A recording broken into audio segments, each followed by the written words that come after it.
70을 넘긴 지금 나는 아직도 그날의 찬바람을 잊지 못한다. 평생을 아들 하나 바라보며 살았고 가진 건 없어도 마음만은 누구보다 꽉 채워 키웠다. 허리에 약한 통증이 있어도 무릎이 쑤셔도 엄마 조금만 도와줘요 하는 말 한마디면 뭐든 해줬다. 그게 부모 마음이라 믿어왔다.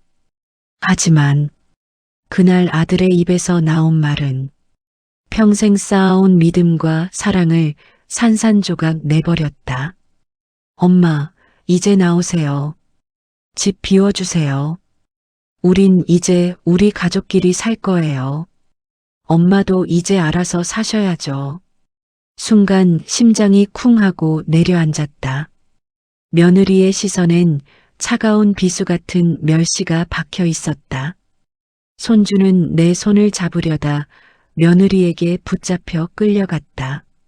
나는 신발도 제대로 챙기지 못한 채 그들이 쾅 하고 닫아버린 현관문 앞에서 한참을 멍하니 서 있었다.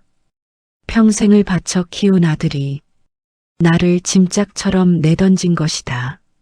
나는 결국 작은 단칸방으로 옮겨갔다. 식탁 하나, 전기장판 하나 놓을 자리밖에 없었지만 그래도 살아야지.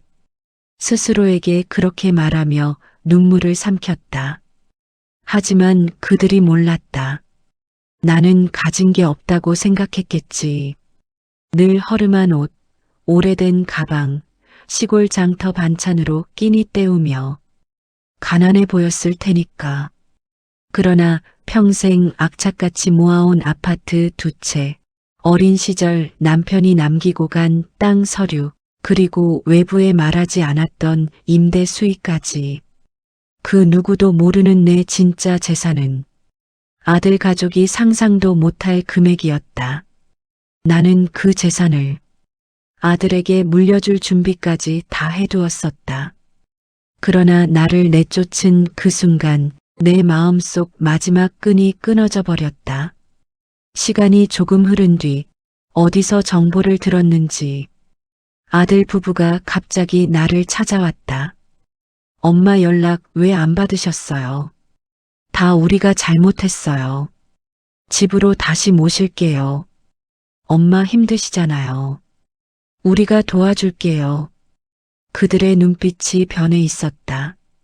예전의 무심함도 며느리의 차가움도 사라지고 어딘가 불안하고 간절했다.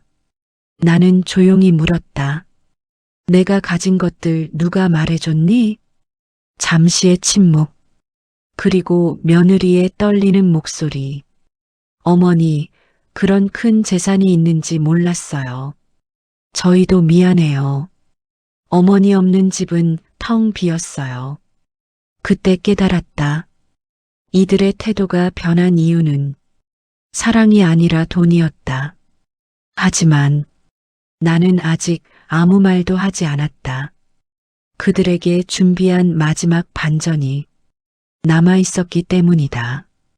그리고 바로 그날 이후 우리 가족의 모든 관계가 뒤집어지고 숨겨왔던 진실과 잘못들이 하나씩 드러나기 시작했다. 그리고 마지막에 밝혀진 진실은 모두를 완전히 무너뜨렸다. 집에서 쫓겨난 날은 유난히도 바람이 매서웠다. 겨울이 채 끝나지도 않았는데 골목 끝까지 찬 공기가 뼛속을 파고들었다. 그런데 신기하게도 그날의 추위보다 더 차갑게 느껴진 것은 아들의 표정이었다. 엄마, 우리 이제 정말 따로 사는 게 맞는 것 같아요. 아들은 말끝을 흐렸지만 이미 마음은 굳어 있었다. 며느리는 아들을 밀며 말했다. 여보, 말 길게 하지 마. 어머니도 알아서 하시겠지. 나는 마지막 희망처럼 말했다. 얘야, 내가 뭘 잘못했니? 왜 이러니? 며느리는 팔짱을 낀 채 고개를 돌렸다. 어머니, 저희 생활 패턴이 너무 달라요. 집에 계시면 솔직히 불편해요. 아들은 며느리 말을 대신 반복했다. 그러니까 잠시만 엄마가 나가 계시면 안 될까? 순간 멍해졌다. 잠시라는 말은 이미 강제였고 나가 계셔라는 말은 결국 쫓아내겠다는 뜻이었다. 손주 준서는 울먹이며 내 쪽으로 오려 했지만 며느리가 힘주어 끌어당겼다. 준서야, 인사하고 들어가. 할머니 바쁘셔. 문이 닫히는 순간 준서의 손끝이 떨리는 모습이 보였다. 그렇게 나는 단칸방으로 옮겨왔다. 낡은 창문 틈으로 바람이 새어 들어오는 방. 새벽마다 들리는 위층 발소리. 밥을 먹다 말고 문득 내가 평생 이렇게 살라고 태어난 걸까? 하는 생각이 스며들었다. 하지만 그 작은 방에 도착하자마자 나는 먼저 웃음이 나왔다. 그래, 이게 더 편하지. 내가 누굴 눈치 보며 살아야 하람. 눈치 볼 며느리도 없고 말끝마다 한숨 섞던 아들도 없다. 식탁 위엔 혼자 먹는 된장찌개 한 숟가락이지만 되려 마음은 고요했다. 하지만 평화는 오래가지 않았다. 며칠 뒤 나는 예상 못한 전화를 받았다. 어머니, 큰일 났어요. 빨리 오세요. 아들의 목소리가 떨리고 있었다. 그동안 연락 한 번 없던 아들이었다. 나는 최대한 담담하게 물었다. 왜 그러니? 며느리가 아니, 우리 집이 좀 복잡해져서 일단 와주세요. 복잡해졌다는 말은 곧 돈 문제일 가능성이 컸다. 아들의 성격을 누구보다 잘 아는 사람은 바로 나였다. 집에 도착해 인터폰을 누르자 이번엔 며느리가 다급하게 뛰어나왔다. 어머니, 죄송해요. 정말 죄송해요. 그녀의 목소리는 예전에 없던 애착과 공손함으로 가득했다. 이상했다. 이 집에서 며느리가 나에게 고개 숙일 일은 살면서 단 한 번도 없었다. 거실로 들어선 순간 나는 도무지 믿기 어려운 장면을 보았다. 식탁 위에는 내가 오랫동안 숨겨두었던 부동산 서류가 펼쳐져 있었던 것이다. 이게 어떻게? 나는 숨이 턱 막혀 말을 잇지 못했다. 아들은 불편하게 눈치를 보며 말했다. 엄마, 그게 은행에서 연락이 왔어요. 엄마 명의로 이런 큰 재산이 있었다고. 며느리는 손을 모으고 말했다. 어머니, 정말 몰랐어요. 도와드리고 싶어서 연락드린 거예요. 나는 조용히 그 둘을 바라봤다. 어색한 미소, 과한 친절, 갑작스러운 사과. 그 순간 깨달았다. 이들의 마음을 움직인 건 어머니에 대한 사랑이 아니라 돈이었다. 아들이 조심스럽게 말을 꺼냈다. 엄마가 힘들게 사는 줄 알았어요. 그래서 그날 좀 심하게 말한 것 같아요. 심하게? 나는 속으로 씁쓸하게 웃었다. 내쫓아놓고 심하게라니. 엄마, 그런데 앞으로는 그런 건 우리한테 미리 말해줬어야죠. 아들의 말투는 얼핏 부드러웠지만 그 안엔 미리 알았어야 우리가 다르게 행동했다는 속뜻이 숨겨져 있었다. 나는 그들에게 천천히 입을 열었다. 나는 이 재산이 있다고 말하지 않은 게 너희를 시험하려고 숨긴 게 아니다. 아들과 며느리는 긴장한 표정으로 나를 바라봤다. 너희가 힘들 때 도와줄 나를 기다렸던 거다. 준서가 크면 그 아이에게 작은 보금자리라도 만들어주고 싶었고 너희가 노력해 사는 모습이 대견해서 조용히 지켜보고 있었다. 그 순간 아들의 뒷목이 파르르 떨렸다. 엄마, 그럼 왜 말을 안 했어요? 아니, 그 전에 왜 집을 나가셨어요? 나는 조용히 미소를 지었다. 나를 내쫓은 건 너희였지. 내가 나간 게 아니라. 아들과 며느리는 아무 말도 하지 못했다. 며느리는 눈을 깔고 울먹였다. 나는 식탁 위 서류를 가만히 정리하며 아들에게 의미심장한 한마디를 남겼다. 그리고 너희가 아직 모르는 게 하나 더 있다. 아들과 며느리의 얼굴이 동시에 굳었다. 땅 서류 말고 너희 아버지가 남겨준 문서가 하나 더 있단다. 아버지가?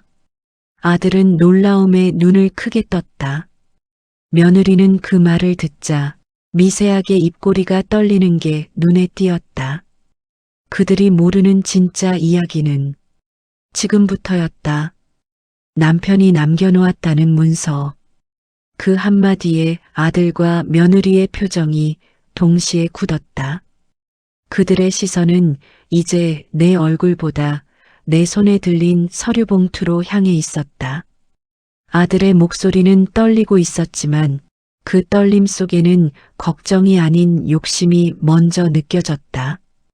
엄마, 그 문서가 뭐예요? 아버지가 남긴 게 아직도 있었어요? 나는 그들을 바라보며 천천히 의자에 앉았다.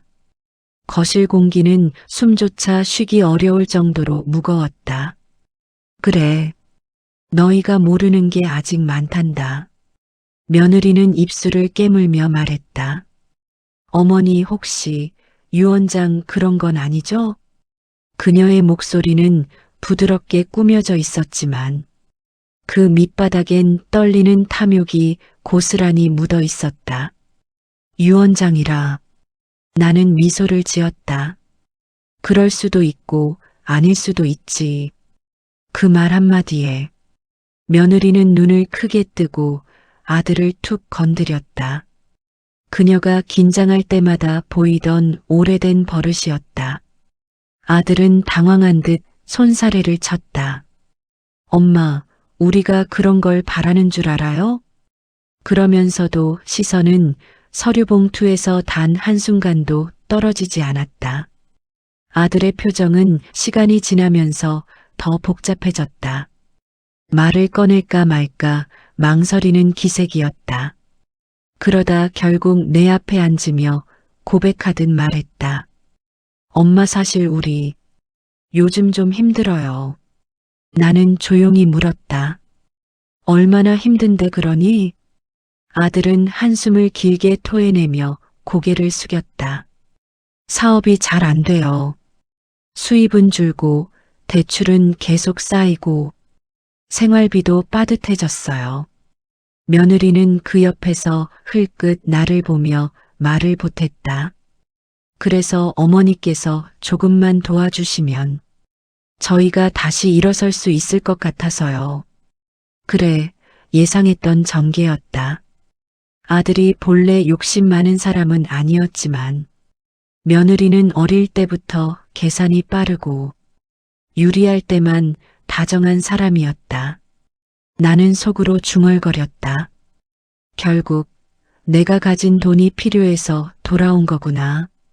엄마가 재산을 그렇게 숨겨놓는 바람에 우린 정말 힘들게 살았어요. 그 말에 나는 처음으로 화가 치밀어 올랐다. 숨겼다고? 나는 내가 힘들면 언제든 말할 줄 알았지. 내가 먼저 밀어내었잖니. 아들의 얼굴이 굳어졌다. 내 말이 틀린 부분이 하나도 없다는 걸 그는 알고 있었다. 나는 더 깊은 숨을 들이쉬고 말했다. 너희가 나에게 한 말을 잊었느냐? 엄마는 이제 우리 가족 아니라고 했지. 노인은 집에서 나가라고도 했지. 그 말에 아들은 머리를 감싸쥐었다. 엄마, 그건 그땐 우리가 정신이 없어서. 며느리는 그제야 울컥한 목소리로 변명했다. 그게 진짜 제 본심은 아니었어요. 저도 그날은 스트레스를 많이 받아서. 나는 고개를 천천히 저었다. 사람 마음은 힘들면 진짜가 드러나는 법이다. 며느리의 얼굴이 시뻘개졌다. 갑자기 방문이 열리더니 손주 준서가 얼굴을 반쯤 내밀었다. 할머니 왔어? 그 한마디에 내 마음이 무너져 내렸다. 아이의 목소리는 너무도 애틋하고 떨려 있었다. 며느리가 급히 달려와 준서를 밖으로 데리고 나가려 했지만 준서는 내 쪽으로 달려와 꽉 안겼다. 할머니 왜 우리 집에 안 와? 엄마가 오지 말라 그랬어. 그 말은 며느리에게 날린 결정적 직격탄이었다. 며느리는 당황한 듯 아이의 입을 막으려 했지만 이미 늦었다.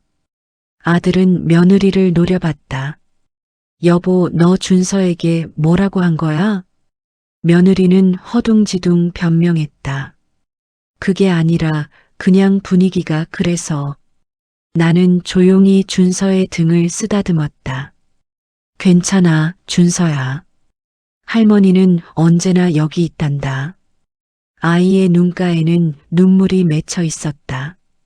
나는 조용히 서류 봉투를 열었다. 아들과 며느리의 숨소리가 동시에 멈췄다. 봉투에서 나온 것은 남편이 직접 쓴 손편지 한 장과 오래된 계약서 몇 장이었다. 아들이 떨리는 목소리로 물었다. 아버지가 이런 걸 남겼어요? 나는 고개를 끄덕였다. 그래. 너희 아버지는 생전에 너희에게 말 못한 게 많았지. 편지를 펼친 순간 내 눈도 떨리고 있었다. 남편의 글에는 이렇게 적혀 있었다. 이 재산은 아내와 손주에게 돌아가야 한다. 아들에게는 내가 마지막까지 고민했다. 아버지의 책임이란 게 뭔지 끝내 가르치지 못한 것 같아서 내 뜻은 아내가 결정할 것이다. 그 순간 아들은 얼굴이 하얗게 질렸다. 아버지가 왜 나만? 그는 말을 잇지 못했다. 나는 그에게 조용히 말했다. 너에게 실망해서가 아니다. 내가 어떤 사람이 될지 보고 결정하라고 남겨두신 거다. 그 말에 며느리는 예상보다 더 크게 충격을 받은 듯 입을 꾹 다물고 시선을 피했다. 그녀는 이제부터 다가올 미래가 자신에게 불리하다는 걸 본능적으로 느끼고 있었다. 며느리는 결국 울음을 터뜨리며 내 앞에 무릎을 꿇었다. 어머니, 제발 오해하지 마세요. 저 진짜 어머니가 싫어서 그런 게 아니고. 그럼 왜 나를 쫓아냈니?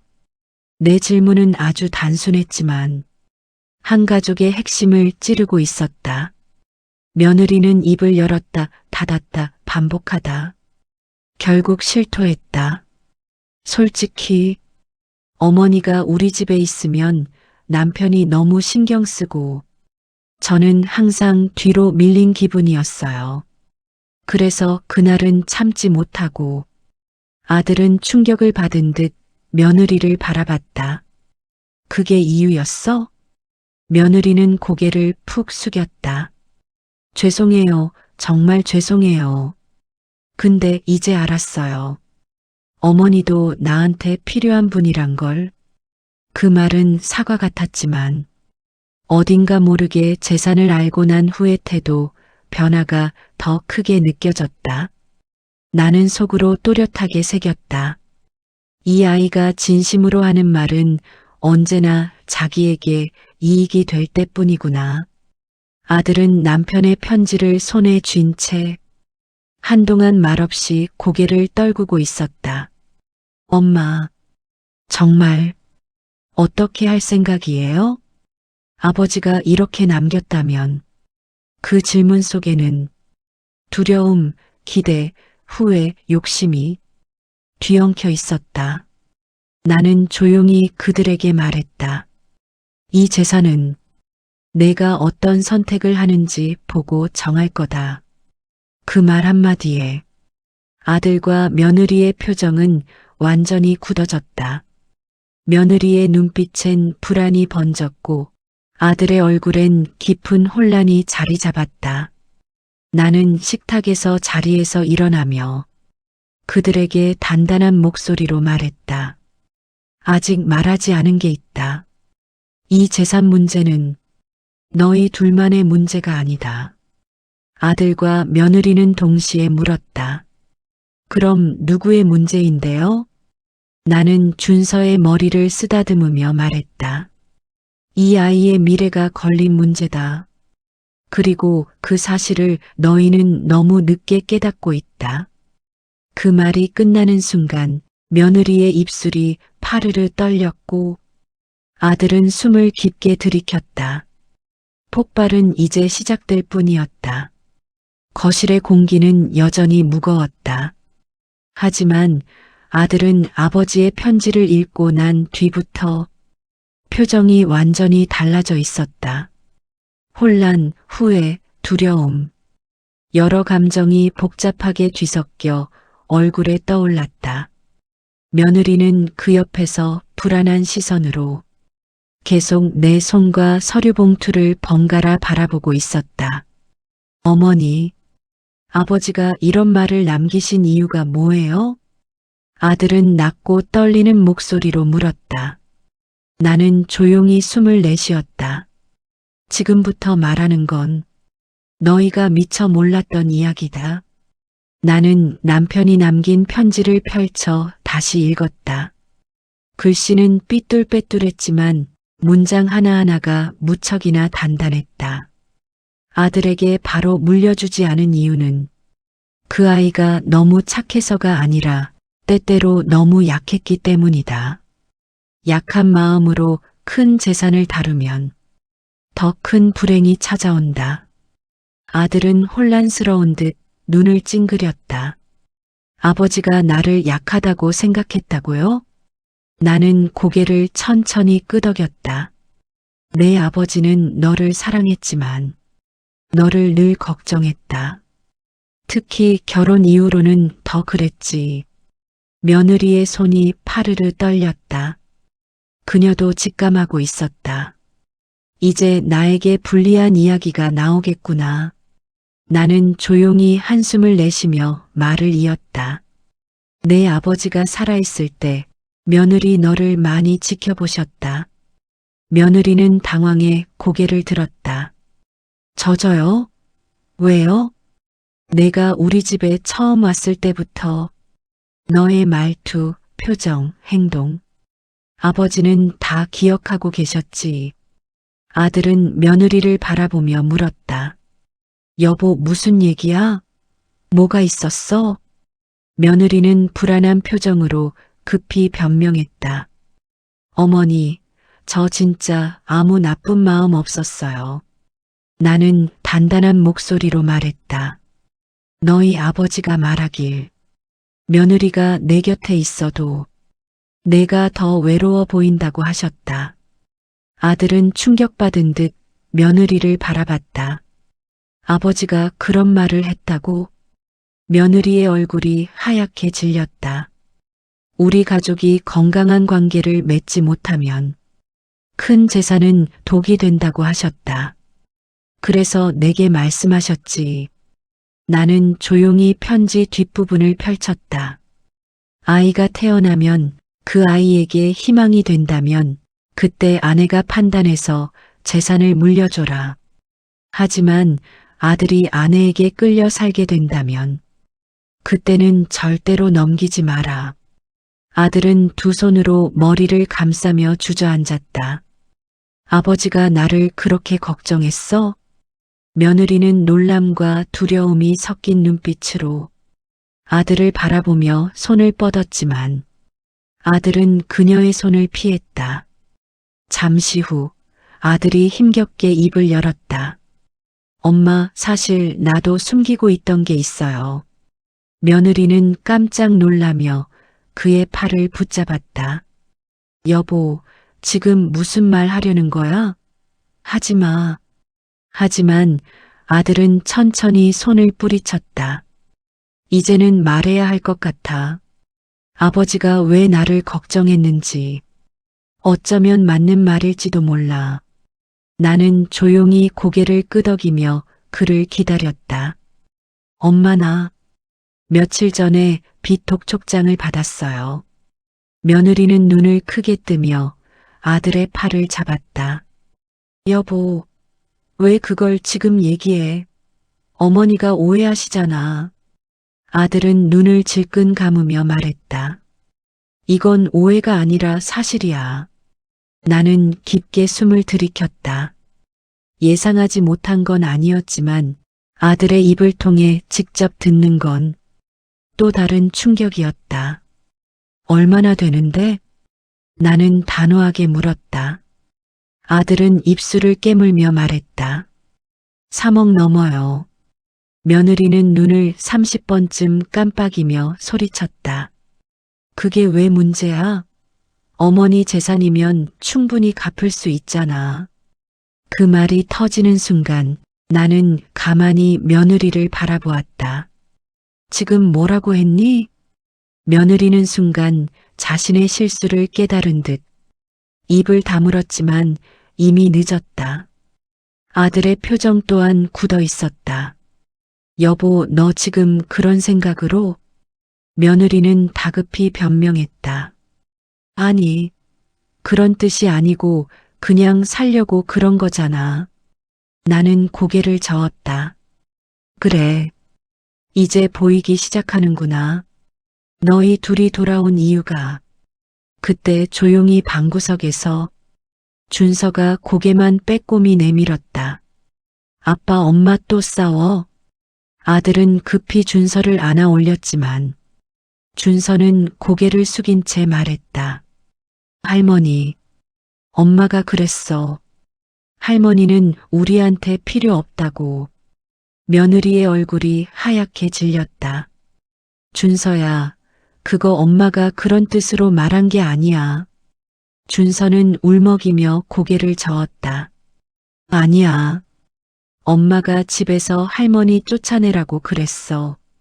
그 한 문장은 그동안 꽁꽁 숨겨져 있던 모든 진실을 단번에 드러내버렸다.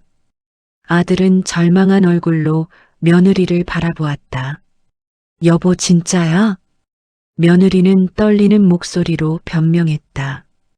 나 그냥 순간적으로 그날은. 하지만 아들은 조용히 고개를 저었다. 이제 알 것 같아. 나는 천천히 서류 봉투 아래에서 또 다른 문서를 꺼냈다. 아들과 며느리의 눈이 동시에 커졌다. 그게 뭐예요? 아들이 묻자 나는 차분히 말했다. 남편이 남긴 두 번째 문서다. 며느리는 입술을 깨물며 불안하게 속삭였다. 어머니, 그건 또 뭐예요? 나는 문서의 첫 부분을 아들에게 보여주었다. 그 문서 제목은 바로 재산 보호를 위한 조건부 가족 신탁안. 아들은 그 자리에서 거의 주저앉을 정도로 충격을 받았다.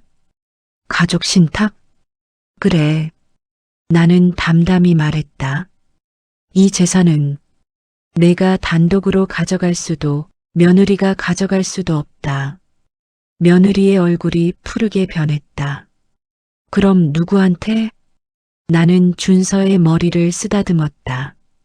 너희 아버지의 뜻은 이 재산은 손주를 위해 쓰여야 한다는 것이다. 며느리의 입이 떨리며 벌어졌다. 말도 안 돼요. 세상에 그런 게 어디 있어요. 아들은 충격과 혼란 속에서 내 말을 되뇌었다. 아버지가 준서에게. 나는 조용히 고개를 끄덕였다. 그래. 너희 아버지는 오래전에 이미 결정해 두셨다. 그리고 나에게 이렇게 말했지. 나는 편지의 마지막 문장을 읽어내려갔다. 아들에게 주고 싶다면 아내의 판단에 맡긴다. 하지만 며느리의 그릇이 작다면 절대 넘기지 마라. 손주는 우리 가족의 마지막 희망이다. 정적? 깊고 무거운 정적이 거실을 삼켜버렸다. 며느리는 그 자리에서 울음을 참지 못하고 몸을 떨었다. 아들은 현실을 받아들이지 못한 듯 멍하니 서 있었다. 그리고 그 순간 나는 마침내 첫 번째 반전의 마지막 조각을 꺼냈다. 나는 두 사람을 바라보며 차분히 말했다. 이 재산은 너희 둘에게 주려고 모은 게 아니다. 아들과 며느리는 동시에 숨을 들이켰다. 이 재산은 준서의 미래를 위해 남편과 내가 평생 모아온 것이다. 너희가 몰랐던 이유는 너희의 삶이 흔들리지 않게 하기 위함이었다. 아들은 씁쓸하게 눈을 감았다. 그의 마음속에 밀려오는 후회가 얼굴에 그대로 드러났다. 그러나 며느리의 표정은 후회가 아닌 두려움과 분노로 일그러져 있었다. 그럼 우리한테는 아무것도 없다는 거예요? 나는 조용히 답했다. 아니, 앞으로 어떻게 하느냐에 따라 너희에게도 남편의 뜻대로 줄 수 있다. 며느리의 눈이 번뜩였다. 그게 무슨 뜻이에요? 나는 단단하게 말했다. 진짜 시험은 이제부터다. 너희가 어떤 사람인지 이제야 제대로 보게 될 거다. 그리고 그 말이 끝나는 순간 아들의 전화기가 진동했다. 그가 화면을 보더니 얼굴이 급격히 창백해졌다. 엄마 큰일 났어요. 우리 집 지금. 며느리도 핸드폰을 확인한 뒤 입을 틀어막았다. 여보 어떡해. 집에. 그들의 표정은 공포로 가득했다. 그리고 이는 폭발적으로 열게 되는 또 다른 사건의 시작이었다. 아들의 얼굴이 창백해진 채 전화를 쥔 손이 파르르 떨리고 있었다. 엄마 큰일 났어요. 우리 집에 도둑이 들었답니다. 며느리도 핸드폰을 확인하고 그대로 얼어붙었다. 여보 CCTV에 사람이 찍혔어. 근데 그 사람이 멈칫. 며느리는 더 말을 잇지 못했다. 아들은 숨을 크게 들이쉬고 떨리는 목소리로 말했다. 내 동생이에요. 정적? 숨막히는 정적이 거실을 쓸었다. 나는 놀라 고개를 들었다. 내 동생이라고? 무슨 말이냐? 아들은 뜨거운 숨을 내뱉듯 말했다. 엄마 사실 우리 아버지 돌아가신 뒤에 아버지에게 빚이 있었던 사람이 있었어요. 그 사람이 죽기 전에 애 하나를 맡기고 갔어요. 아버지는 그 아이를 도우셨고요. 나는 경악하며 아들의 말을 끊었다. 그런데 너희는 왜 그걸 숨겼니? 아들은 고개를 떨구었다. 아버지가 절대 엄마에게 말하지 말라고 하셨어요. 엄마가 힘들어할까봐 책임까지 지우고 싶지 않다고. 말을 듣는 순간 오랜 시간 묻혀있던 단서들이 하나둘씩 연결되기 시작했다. 남편은 살아생전 늘 어딘가 돈이 빠져나가듯 바쁜 사람이었고 종종 이유 없이 며칠씩 외출하곤 했다. 그 모든 행동이 이 아이 때문이었다는 건가? 그러나 더 충격적인 건 며느리의 반응이었다. 그녀는 도둑 소식보다 동생이란 단어에 훨씬 큰 충격을 받은 듯 입술이 파르르 떨리고 있었다. 아들은 며느리의 변화를 눈치채고 물었다. 여보 왜 그래? 무슨 일 있어? 그러자 며느리는 한동안 말을 잇지 못하더니 결국 입을 떼었다. 미안해. 나 사실 그 아이 존재 알고 있었어. 정적? 아들의 표정에서 피가 빠져나갔다. 뭐라고? 며느리는 고개를 숙이며 말을 이었다. 지난해 시아버님 짐을 정리하다가 생활비 보내신 기록을 봤어. 그 아이 이름도 알게 됐고 아들은 숨을 크게 들이쉬며 소리쳤다. 그럼 왜 나한테 말 안 했어? 며느리는 떨리는 목소리로 말했다. 말하면 당신이 그 아이를 챙기자고 했을까봐. 그럼 우리 가정이 더 힘들어질 것 같아서. 아들은 믿을 수 없다는 듯 고개를 저었다. 너 그런 것 때문에 숨긴 거야? 며느리는 흐느끼며 말했다. 난 우리 가족이 먼저였어. 그리고 미안하지만 그 아이는 우리 가족이 아니잖아. 그 말이 터지는 순간 아들의 눈빛이 차갑게 변했다. 아들은 급히 전화를 받아 상황을 확인하더니 다시 말했다. 도둑이 아니래요. 집안을 뒤진 건 맞지만 훔쳐간 건 아무것도 없대요. 나는 조용히 말했다. 아무것도 안 가져갔다면 그 아이는 무언가 찾으러 온 게 아닌가. 아들은 고개를 끄덕였다. 그 아이 이름이 수혁이에요. 나는 낮게 중얼거렸다. 수혁이라. 며느리가 조심스럽게 말했다. 그 아이, 혹시 시아버님이 남긴 서류를 찾으러 온 거 아닐까요? 나는 서류 봉투를 바라보며 말했다. 가능하지. 특히 그 아이가 아버지와 오랫동안 인연이 있었다면. 그러자 아들은 갑자기 무릎까지 꿇었다. 엄마 미안해요. 이제 다 말할게요. 사실 그 아이와 한 번 만났어요. 나는 눈을 크게 떴다. 언제?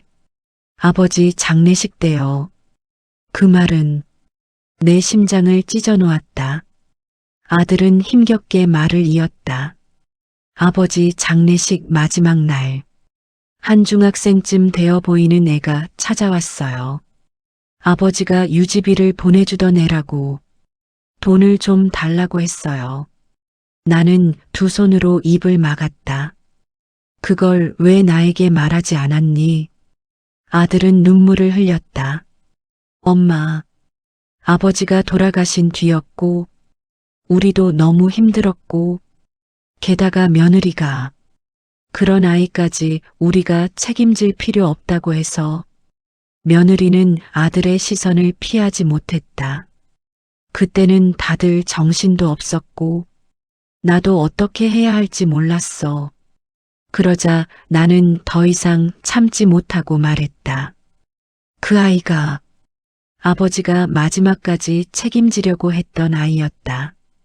아들은 오열하듯 말했다. 엄마 나도 이제 알겠어요. 아버지가 왜 나를 약하다고 했는지. 나는 두 사람을 향해 남편의 두 번째 문서를 펼쳐 보였다. 그리고 가장 중요한 한 줄을 읽어내려갔다. 만약 내가 돌보던 아이가 가족에게서 외면당하거나 도움이 필요할 때 아들이 나서서 책임져 준다면 그때 비로소 재산의 일부를 물려준다. 아들은 그 자리에서 얼어붙었다. 며느리는 나를 바라보며 떨리는 목소리로 말했다. 그럼 시아버님이 그 아이를 지키는 사람이 우리 아들이 되길 바랐던 거예요? 나는 조용히 고개를 끄덕였다. 그래, 내 아버지는 내가 양심을 지키는 사람이 되길 바랐다. 그게 재산보다 훨씬 중요한 자격이라고 생각하신 거다. 아들의 눈에서 눈물이 흐르기 시작했다. 엄마, 그럼 지금까지 내가 한 행동은. 나는 깊은 숨을 들이쉬며 말했다. 내가 어떤 선택을 하는지 보겠다고. 너희 아버지는 문서에 남겨두셨다. 그리고 지금 그 아이가 너희 집을 찾아온 거다. 아들은 머리를 감싸쥐며 울먹였다. 엄마 나 이제 어떻게 해야 해요? 그때였다. 띠링. 문벨이 울렸다. 며느리는 놀라서 뒤로 물러섰다. 아들은 천천히 문으로 다가갔다. 문을 열자 밖에는 후줄근한 점퍼를 입은 앳된 소년 하나가 서 있었다. 그 소년은 조심스럽게 고개를 들고 말했다. 안녕하세요. 저 수혁이에요. 아들의 손이 공중에서 멈췄다. 나는 천천히 문 쪽으로 다가갔다. 소녀는 떨리는 손으로 무언가를 내밀었다. 그것은 남편이 살아생전 마지막으로 보낸 편지, 그리고 오래된 열쇠 하나였다. 이거 할아버지가 언젠가 부인 되시는 분께 꼭 드리라고 했어요. 나는 숨이 턱 막히는 느낌을 받았다. 부인? 그럼 그 열쇠는? 소녀는 고개를 끄덕였다. 네, 할아버지가 숨겨둔 마지막 장소 열쇠래요. 아들과 며느리는 말을 잃었다. 그리고 나는 깨달았다. 이 아이가 가져온 열쇠가 남편이 남긴 진짜 마지막 반전의 시작이라는 것을. 현관 앞에서 수혁이라는 소년이 내민 낡은 열쇠. 아들과 며느리는 아무 말도 하지 못한 채 굳어 있었다. 나는 떨리는 손으로 그 열쇠를 받아 조용히 물었다. 수혁아, 이 열쇠 어디를 열라는 건지 알고 있니? 소녀는 고개를 끄덕였다. 내 할아버지가 돌아가시기 전에 말씀하셨어요. 언젠가 내 아내가 찾아올 거다. 그때 이 열쇠를 전해드려라. 하셨어요.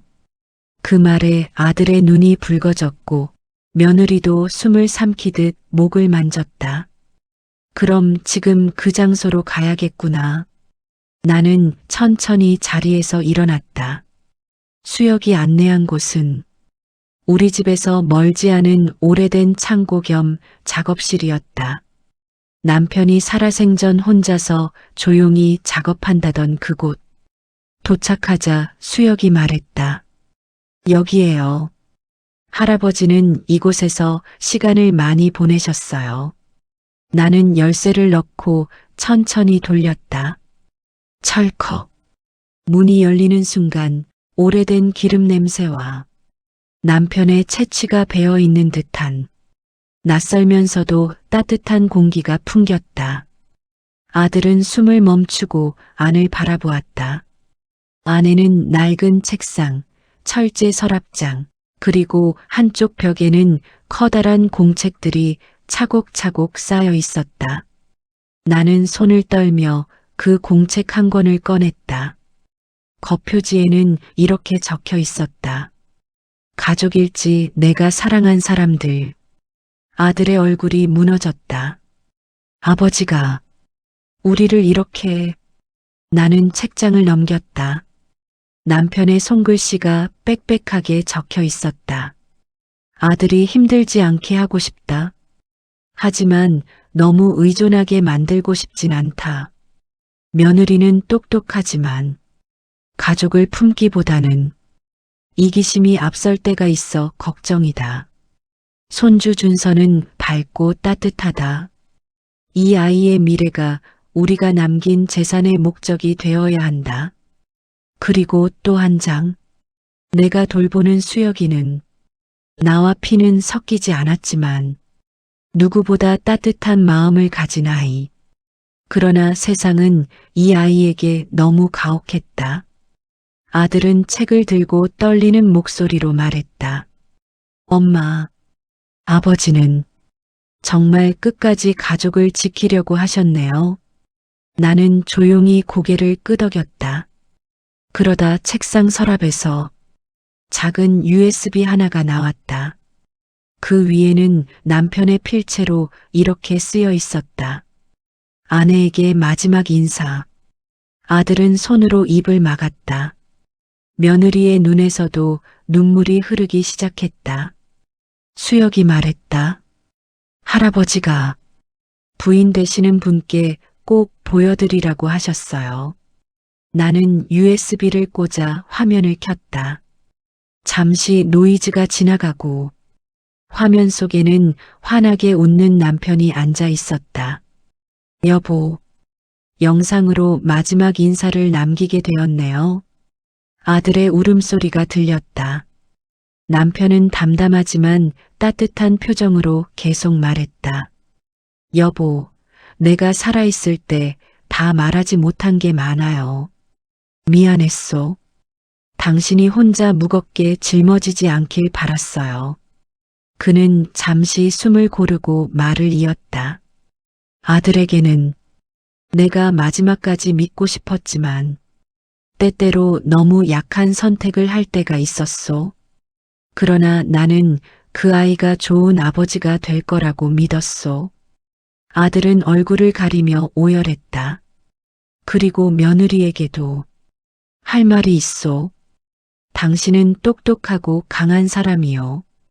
그러나 가족은 경쟁 상대가 아니요. 가끔은 더 따뜻해졌으면 하오. 며느리는 두 손으로 얼굴을 가렸다. 마지막으로 남편은 화면 정면을 바라봤다. 그리고 준서와 수혁. 이 두 아이가 앞으로 살아갈 세상이 조금이라도 따뜻해지길 바라오. 내 재산은 돈이 아니다. 가족의 마음이요. 그 마음을 올바르게 지킬 수 있는 사람에게 넘기고 싶소. 화면이 서서히 꺼졌다. 나는 남편의 목소리가 귀에서 사라지자 그 자리에서 눈물을 쏟고 말았다. 며느리는 눈을 크게 뜬 채 소리 없이 울었다. 저 이렇게까지 생각하셨는데 저는 왜 그걸 몰랐을까요? 평소의 당당함은 사라지고 그녀는 한없이 작아져 있었다. 나는 조용히 말했다. 너도 힘들었겠지. 하지만 너는 가족을 밀어내는 선택을 했어. 그리고 그 선택은 항상 돌아오게 되어 있다. 며느리는 땅에 엎드리듯 말했다. 어머니, 정말 죄송해요. 저 다시는 그러지 않을게요. 제 욕심만 앞섰어요. 아들은 그 모습을 보며 고개를 돌렸다. 아들은 한참 동안 아무 말도 하지 않다가 마침내 입을 열었다. 엄마, 나는 고개를 들었다. 저 다시 시작하고 싶어요. 아버지가 바랐던 그 사람으로 살아보고 싶어요. 그 말은 너무도 늦었지만 그래도 진심이 담겨 있었다. 아들은 수혁에게 다가가 조심스럽게 말했다. 수혁아, 너 혼자서 힘들었지? 앞으로는 형이 도와줄게. 수혁의 눈이 커졌다. 정말요? 아들은 고개를 끄덕였다. 그래. 아버지가 원했던 사람이 되려면 나부터 변해야 해. 나는 그 모습을 보며 가슴속에서 오래된 짐이 조금씩 내려놓아지는 것을 느꼈다. 집에 돌아온 뒤 나는 아들과 며느리에게 조용히 말했다. 너희 아버지의 뜻 들었지? 두 사람은 고개를 끄덕였다. 그래서 나는 이렇게 결정했다. 아들과 며느리는 숨을 멈추고 내 얼굴을 바라봤다. 나는 준서, 수혁 두 아이의 손을 잡으며 말했다. 이 재산은 이 두 아이의 미래를 위해 쓰겠다. 교육, 주거, 삶의 기반. 어디에도 부족하지 않도록. 아들과 며느리는 고개를 숙였다. 그리고 너희 두 사람에게는 너희가 진심으로 변화하는 모습을 내 눈으로 확인할 때까지 아무것도 넘기지 않을 것이다. 며느리는 울음을 삼키며 말했다. 내 어머니, 정말 잘못했어요. 아들은 조용히 고개를 끄덕였다. 맞아요, 엄마. 저희 다시 시작할게요. 부끄럽지 않은 아들, 남편, 아빠가 되겠습니다. 나는 미소를 지었다. 좋다. 그것이면 충분하다. 그날 밤 남편의 마지막 일지를 정리하다. 나는 한 페이지를 더 발견했다. 거기엔 단 한 문장이 적혀 있었다. 가족은 피가 아니라 마음으로 이어지는 것이다. 나는 그 문장을 천천히 읽으며 눈물을 조용히 흘렸다. 그리고 깨달았다. 우리는 모두 늦게 배운 것이 아니라 이제라도 배웠기 때문에 다시 가족이 될 수 있다는 것을